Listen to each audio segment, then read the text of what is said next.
Have you ever printed out or sent something from the internet to show to your doctor? I'm a big fan of doing your own research and advocating for yourself, obviously. This is why I have this channel. Over the last 15 years I've been in practice, I've had more and more patients come in with printed articles or questions about products or programs that they found online. I don't see this as a bad thing. The internet gives us all the information we could possibly want at our fingertips, but it's not all quality. What I don't like is when people don't do their due diligence, fall for enticing marketing language, and put their time, money, and health into the hands of less than trustworthy players. So today, we're going to get into how to tell if a provider has the right kind of experience for you, how to tell if your favorite healthcare influencer is actually helping you, and how you can navigate all of this. So let's get into it.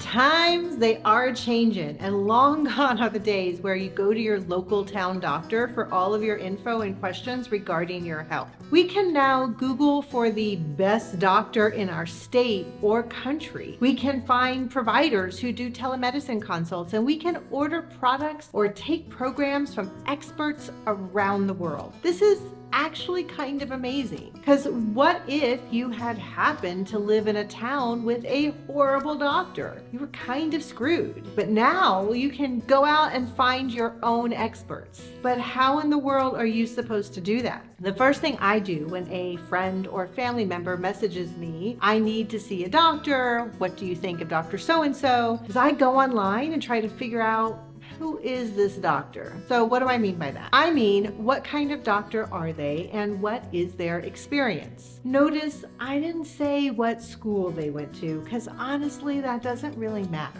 And why do I ask what kind of doctor? Well, these days on the internet, the title doctor has come to represent much more than a medical physician. In the healthcare and wellness space, you oftentimes find many doctor providers, but looking closer will show you that they're not all the same. Some may be chiropractors, PhDs, physical therapists, naturopaths, or medical doctors. And let me be clear, I am not passing judgment or making a comment about who you should be seeing. I believe everyone with an autoimmune condition does best when they have a care team that should include more than just the traditional physician. But when building that team, you should know what skills and points of view each team member will bring to the table. You can begin to get to know that information by knowing what kind of doctor you're looking into. What's kind of shady, however, is how it's not always so obvious on websites or social media to tell what kind of doctor someone is. This is where tricky marketing comes into play, and you need to be wise to this and do a little digging. So how can you tell if it's not immediately obvious? Well, if it's not immediately obvious, then oftentimes it's not a medical doctor, as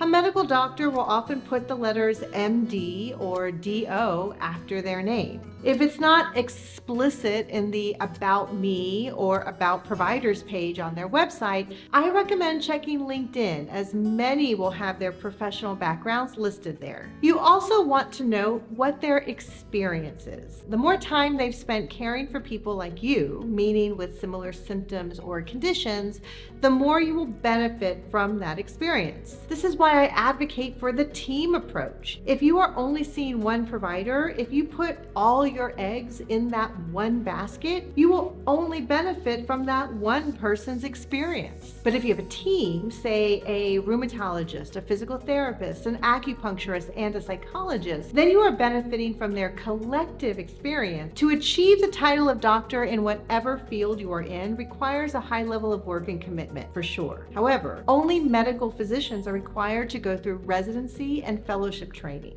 To become a rheumatologist in the United States, you complete 4 years of medical school, 3 years of internal medicine residency, and 2 to 3 years of rheumatology fellowship. Other doctor providers are required to complete a certain number of clinical hours, but the breadth and intensity of that work isn't typically as deep as what medical residents go through. Despite this long training period, I can tell you, as someone who used to train young doctors, when you come out of training, you still have a a good 3 to 5 years before you really feel solid, before you feel like you know what you're doing. Now, this is not meant to scare you, think no one knows what they're doing, but to simply be honest about what the road to being an experienced rheumatologist actually is. When looking for a provider, ask how long has this provider been out of training, and do they work alongside other providers? Being brand new, you often rely on the experience of your mentors, and continuing those mentorship relationships is vital after you finish. And as a patient looking for your most experienced team, you can absolutely ask, who do you turn to when you have a question about a case? I can name you 5 rheumatologists off the top of my head I would talk to. If the person you're asking has trouble naming one and has only been out of training for a few years, it's a red flag.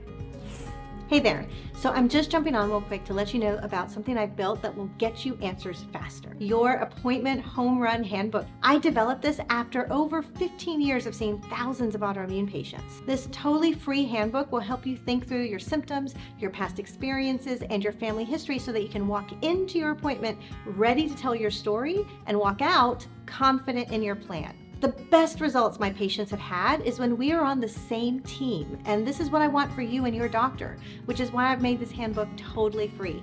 You can find the link to get your free copy of your appointment home run handbook in the description box below. I and my fellow doctors are only as good as the information we have, and 90% of that information comes from you, so make it count.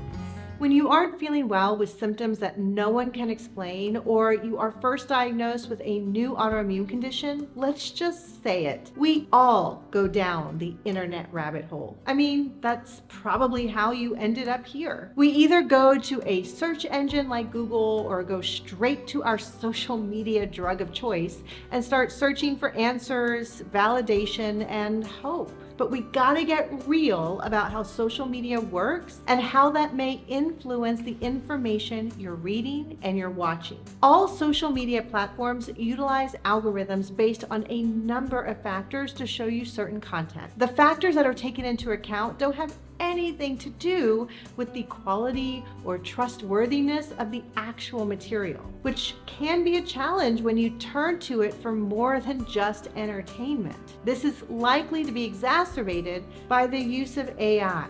It is still early days, but what exactly is AI going to do to the quality of health information on the internet and social media? We don't really know right now. Depending on how much you are online, you may not be noticing any difference, but I have certainly noticed a difference in the quality and the tenor of some of the content I consume, in that it sounds like it was created by a robot.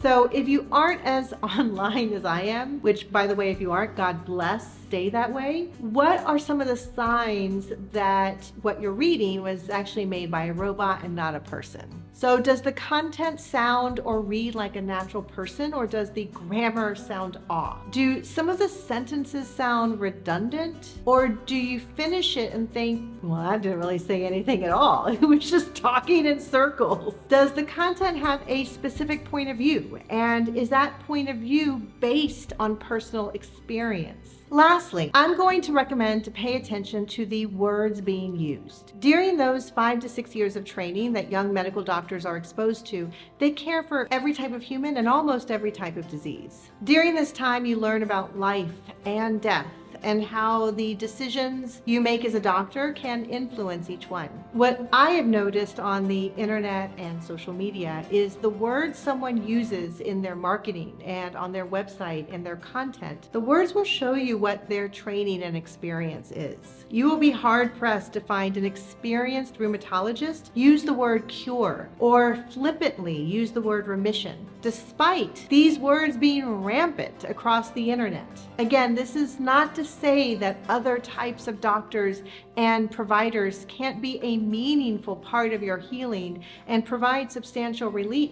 It's also not to say that every traditional doctor is amazing, because I know that they're not. But I want you to have clarity of the landscape that those of us who are in it have. Know who you are talking to and how they can best help. If they seem to be over-promising or talking about things that they don't seem to have the experience to talk about, then listen to your gut and keep moving. You may notice I don't use the word cure, and I am always specific about remission when I do talk about it. I've been around the block enough times. I've seen miracles happen, and I have seen heartbreaking outcomes. I've had to reckon with my own limitations and lack of control more times than I can count. And I see the pain and disappointment those with autoimmune conditions go through when they think they have found the answer and it turns out not to be true. I'm not interested in selling you certainty because, quite honestly, I have very little of it. What I am interested in is helping you navigate your life and thrive despite your autoimmune condition. If you are thinking you need to find yourself a new doc or want a second opinion, check out my video on how to break up with your rheumatologist here.